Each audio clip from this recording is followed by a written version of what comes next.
मुख्यमंत्री योगी आदित्यनाथ कासगंज दौरे पर सीधे चलते हैं कासगंज उनकी सभा में। पूर्व सांसद श्री राजवीर सिंह राजू भैया, प्रदेश उपाध्यक्ष भारतीय जनता पार्टी श्री ब्रज बहादुर जी,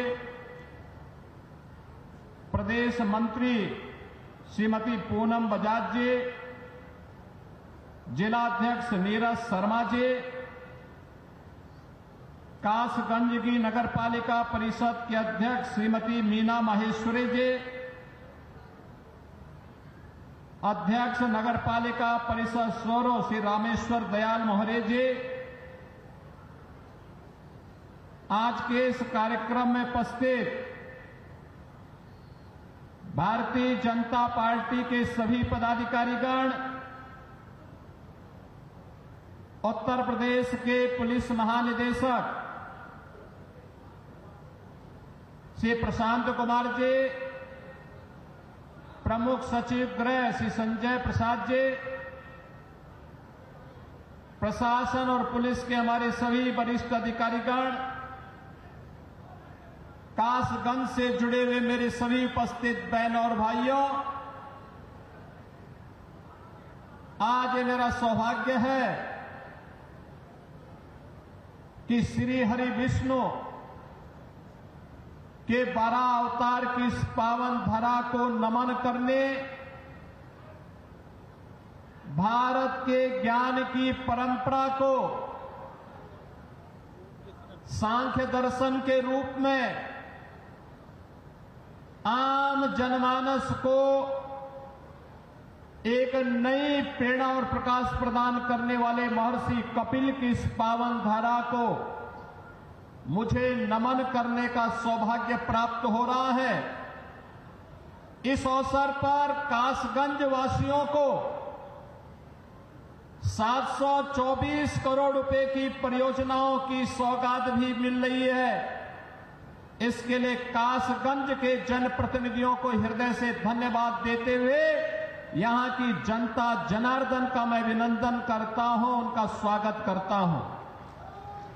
बहनों और भाइयों, मैं बधाई देता हूं कासगंज वासियों को कि आज इतनी परियोजनाएं आपको प्राप्त हो रही हैं। कासगंज, याद करिए, जब सृष्टि के निर्माण की प्रक्रिया आगे चल रही थी, भगवान श्री विष्णु का तृतीय अवतार 12 भगवान के रूप में इसी धरती पर, सोरो की धरती पर, इस धरा के कल्याण के लिए अवतरित होते हैं। सोरो की इस पावन धरा को, जो कासगंज जनपद की पावन धरा है, इसको नमन करता हूं। और ये हमारा सौभाग्य है कि सोरो के इस आध्यात्मिक महत्व को हमारी डबल इंजन की सरकार ने समझा है। प्रधानमंत्री मोदी जी के विरासत और विकास के इस कार्यक्रम को हम लोगों ने समझा ही है, बल्कि उसको प्रभावी ढंग से क्रियान्वयन कैसे होना चाहिए, आज सोरो के अंदर चल रही विकास की परियोजनाएं, कासगंज के अंदर चलने वाली विकास की परियोजनाएं उसका उदाहरण है। और उन्हीं के लोकार्पण और शिलान्यास के लिए आज मुझे आपके इस जनपद में आने का सौभाग्य प्राप्त हुआ है। इन सभी परियोजनाओं के लिए मैं कासगंज वासियों को हृदय से बधाई देता हूं, अपनी शुभकामनाएं भी देता हूं। बहनों और भाइयों, यूनिफॉर्म की क्या कीमत होती है और उसका क्या महत्व होता है, आपने अभी ऑपरेशन सिंदूर के माध्यम से पाकिस्तान की कमर को तोड़ने वाले भारत माता के बहादुर जवानों के शौर्य के माध्यम से देखा होगा।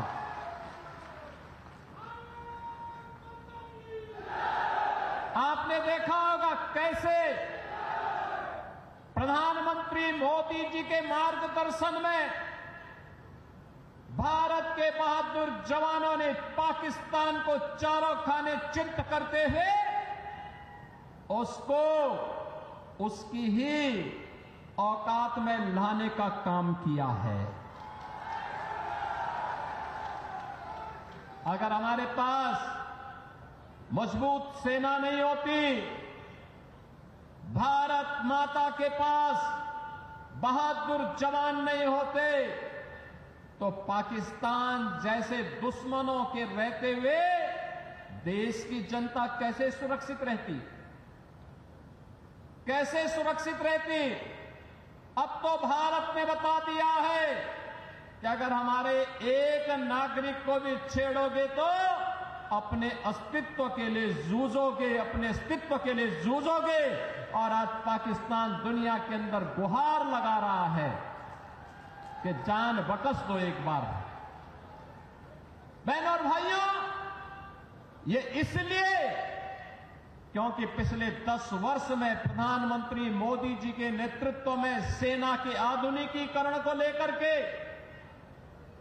सेना के सुदृढ़ीकरण को लेकर के लगातार कार्य हुए हैं। और इसीलिए भारत की सेना दुश्मन के किसी भी प्रकार का मुकाबला करने के लिए सदैव तत्पर रहती है। अगर कभी दुश्मन ने कोई जरूरत की तो उसके घर में घुस करके उसको मार करके उसका काम तमाम करने की पूरी क्षमता भारतीय सेना के पास है। बहनों और भाइयों, जो काम देश की सुरक्षा के लिए सेना का है, उसी प्रकार का कार्य आंतरिक सुरक्षा में कानून का राज स्थापित करने में पुलिस की हुई होती है। याद करिए 2017 के पहले का उत्तर प्रदेश कोई सुरक्षित नहीं था। सायंकाल होते होते सड़कों पर कर्फ्यू जैसा दृश्य दिखाई देता था। उपद्रवी और उत्पाती सड़कों पर आकर तांडव करते थे। न बेटी सुरक्षित थी, न व्यापारी सुरक्षित था। हर तीसरे दिन एक दंगा होता था। पर्व और त्योहार के पहले ही लोगों के घर में, लोगों के मन में एक आशंका आ जाती थी, पता नहीं अब क्या होगा, अब क्या होगा। प्रदेश में विकास ठप हो गया था। एक तरफ उपद्रव और दूसरी तरफ अंधेरा। इन दोनों के बीच का समन्वय था समाजवादी पार्टी और पहले की 2017 की पहले की सरकारें। वे गुंडों के साथ मिलकर के प्रदेश में अराजकता फैलाते थे, कानून के लिए संकट खड़ा करते थे। बेटी और व्यापारी की सुरक्षा के साथ उनके सुरक्षा के साथ खिलवाड़ करते थे, सज्जनों को प्रताड़ित करते थे, दुर्जनों का महिमा मंडन करते थे। यही पिछली सरकारों का कार्य था। और जब विकास एजेंडे में नहीं होता है तो फिर सरकार कुछ कर नहीं सकती। याद करिए, कासगंज जनपद का निर्माण 2008 में हुआ था। 2008 में बहुजन समाज पार्टी की सरकार थी। उसके बाद 5 वर्ष समाजवादी पार्टी की सरकार रही। बहनों और भाइयों, पुलिस लाइन, जो पुलिस की व्यवस्था की बुनियादी आवश्यकता होती है, इसके लिए न जमीन दी गई, न पैसा दिया गया। और केवल कासगंज नहीं, उत्तर प्रदेश के लगभग 12 जनपद ऐसे थे जिनमें जिला मुख्यालय नहीं थे, पुलिस लाइन नहीं थी। डीएम और एसपी भी किसी ब्लॉक में बैठने के लिए मजबूर होते थे। बुनियादी सुविधाओं के अभाव में कैसे 25 करोड़ जनता की कोई सुरक्षा करता। लेकिन आज उत्तर प्रदेश पुलिस देश के अंदर एक मॉडल के रूप में देखी जा रही है, एक मॉडल के रूप में आधुनिक सुविधाओं से युक्त, हर प्रकार के संसाधनों से युक्त। और माफिया का तो काल ही बन गई है पुलिस। अब माफिया पैरेलल एक समानांतर सरकार नहीं चला सकता, किसी गरीब की प्रॉपर्टी पर कब्जा नहीं कर सकता, सज्जन शक्ति को प्रताड़ित नहीं कर सकता, बेटी और व्यापारी की सुरक्षा पे सेंध नहीं लगा सकता है। अगर लगाएगा तो उसे मालूम है अगले चौराहे पर यमराज उसका इंतजार कर रहा होगा और फिर राम नाम सत्य है कि यात्रा निकलनी प्रारंभ हो जाएगी। बहनों और भाइयों, ये नए भारत का नया उत्तर प्रदेश है। आज मुझे 191 करोड़ रुपए की लागत से बने हुए कासगंज के अत्याधुनिक पुलिस लाइन के लोकार्पण का अवसर भी प्राप्त हो रहा है। ये लोकार्पण केवल एक पुलिस के लिए नहीं, पुलिस के लिए तो यहां अत्याधुनिक सुविधाएं दी गई हैं। 1000 बैरक बनाए गए हैं, 1000 पुलिस कार्मिकों के लिए बैरक बनाए गए हैं। यहां पर पुलिस के जुड़े हुए अधिकारियों के लिए आवासीय सुविधा भी दी गई है। पुरुष हो या महिला कांस्टेबल या अधिकारीगण, इन सबके लिए सुविधाएं दी गई हैं। ऑडिटोरियम भी बनाया गया है, लेकिन साथ साथ यहां पर पुलिस की वे आधुनिक सुविधाएं भी इनको प्राप्त हो रही हैं जो एक आधुनिक पुलिस को प्राप्त होने चाहिए। और ये मॉडल बना है।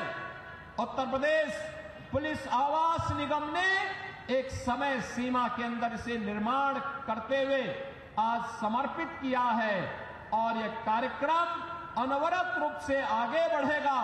अब पुलिसकर्मी भी टूटे हुए एस्बेस्टस के बैरक में नहीं रहेंगे, बल्कि हाई राइज बिल्डिंग के किसी अच्छे शानदार आवासीय सुविधाओं से युक्त बैरक में रह करके सुरक्षा का शानदार मॉडल खड़ा करेंगे। यह पुलिस लाइन कासगंज इसका एक उदाहरण बनकर के उतरी है। मैं इस अवसर पर उत्तर प्रदेश पुलिस को, उत्तर प्रदेश पुलिस आवास निगम को और कासगंज पुलिस को हृदय से बधाई देता हूं, जो इन सभी सुविधाओं का लाभ आज यहां प्राप्त करने जा रहे हैं। बहनों और भाइयों, आज यहां पर कासगंज के अनेक परियोजनाओं की सौगात भी कासगंज वासियों को प्राप्त हो रही है। मुख्यमंत्री कंपोजिट विद्यालय का शिलान्यास, याद करिए, मुख्यमंत्री कंपोजिट विद्यालय, यह शिक्षा का एक मॉडल बनने जा रहा है अटल आवासीय विद्यालय की तर्ज पर। अटल आवासीय विद्यालय 6वीं क्लास से 12वीं तक है, लेकिन मुख्यमंत्री कंपोजिट विद्यालय, बहनों और भाइयों, यह प्री प्राइमरी से लेकर के 12वीं तक होगा और हमारा प्रयास होगा पहले चरण में जनपद स्तर पर, दूसरे चरण पे तहसील स्तर पर, तीसरे चरण में ब्लॉक स्तर पर, चौथे चरण में न्याय पंचायत स्तर पर विद्यालयों की एक श्रृंखला खड़ी होगी और उत्तर प्रदेश के गरीब का बच्चा भी आधुनिक शिक्षा से युक्त होकर के देश के विकास में अपना योगदान देगा। शिक्षा के साथ साथ आज यहां पे स्वास्थ्य के लिए, स्वास्थ्य के साथ साथ यहां की सड़कों के लिए, पर्यटन विकास के लिए, पेयजल के लिए, नगरीय विकास के लिए और जीवन के प्रत्येक क्षेत्र में समग्र विकास की अवधारणा को आगे बढ़ाने के लिए आज इन सभी 724 करोड़ रुपए की परियोजनाओं की सौगात कासगंज वासियों को अर्पित करते हुए मुझे अत्यंत आनंद की अनुभूति हो रही है। मैं धन्यवाद दूंगा अपने माननीय जनप्रतिनिधियों को, जिन्होंने रुचि लेकर के यहां की विकास की योजनाओं को आगे बढ़ाया है और रुचि लेकर के इन कार्यक्रमों को सफलतापूर्वक क्रियान्वित करने की दिशा में आगे बढ़े हैं। बहनों और भाइयों, विकास ऐसे ही बढ़ता है। शोरों का पर्यटन विकास होगा। याद करिए, शोरों का महत्व वही है जो आज संभल का महत्व है। अब तो आप समझ गए होंगे संभल के महत्व को। वहां भी भगवान श्री हरि विष्णु का कल्कि अवतार की भूमि है और ये सोरो श्री हरि विष्णु का 12 अवतार की भूमि, ये तीसरा अवतार है। याद करिए, सोरो तीसरा अवतार है और संभल 10वां अवतार है।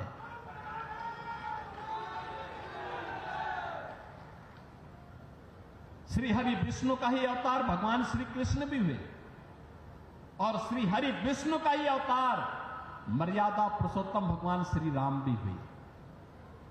ये सभी श्री हरि विष्णु के, जिन्होंने इस सृष्टि के कल्याण के लिए समय समय पर अवतार लेकर के मानवता के कल्याण का मार्ग प्रशस्त करते हुए धर्म की संस्थापना के लिए इस धराधाम पर आए हैं।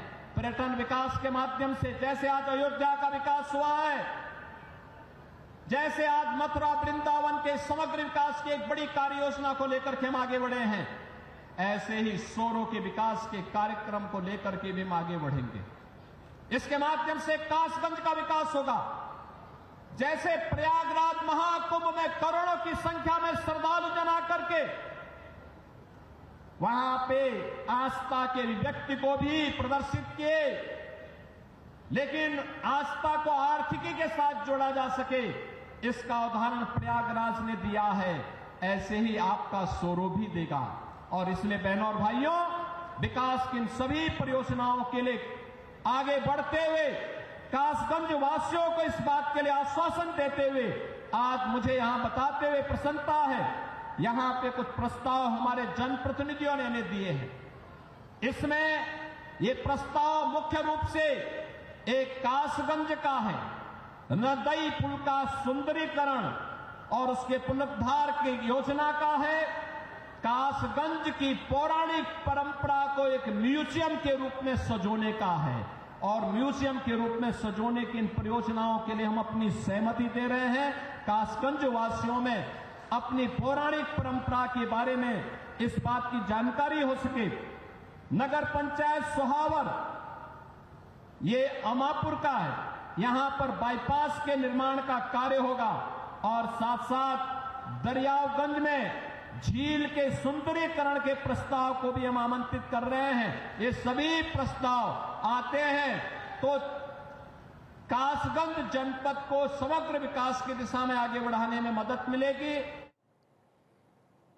तो मुख्यमंत्री योगी आदित्यनाथ को आप सुन रहे थे। उन्होंने कासगंज को 700 करोड़ से अधिक की विकास योजनाओं की सौगात दी और एक हाईटेक पुलिस लाइन का उद्घाटन किया।